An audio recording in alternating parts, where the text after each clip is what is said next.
Отбасы бақытының сыры.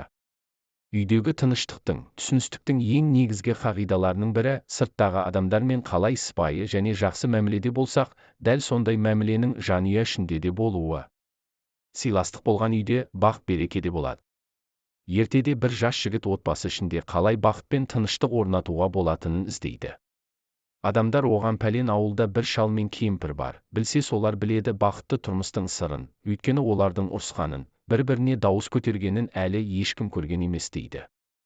Жас жігіт әлгі айтылған үйге барып, амандасып, хал-жағдай сұрасқаннан кейін үй иесіне келген себебін айтады. Қарт кісі дастархан басына қонақты жайғастырып отырғызады. Кемпірі дастарханға бір қауын әкеледі. Қарт кісі қауынға бір қарайды да, кемпіріне, ханым, бұл қауын онша піспегенге ұқсайды, ауыстырып әкелесің бе дейді. Әйелі жарайды деп қауынды кері әкетіп, тағы бір қауын әкеледі. Күйеуі бұл да болмады, тағы басқасын көрші дейді.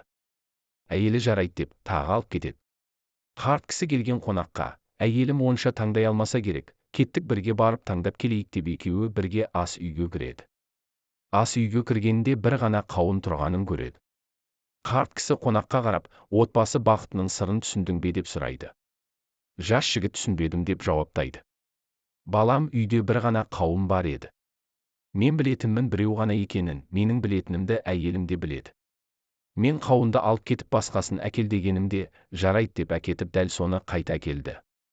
Ей, шал, сен алжығанбысың, үйде бір ғана қауын бар, не айтып тұрсың демеді. Мен бір нәрсе айтқанымда әйелім қарсы шықпайды, дереу айтқанымды орындайды. Ол да бір нәрсе айтқанында мен де оның көңілін қалдырмаймын.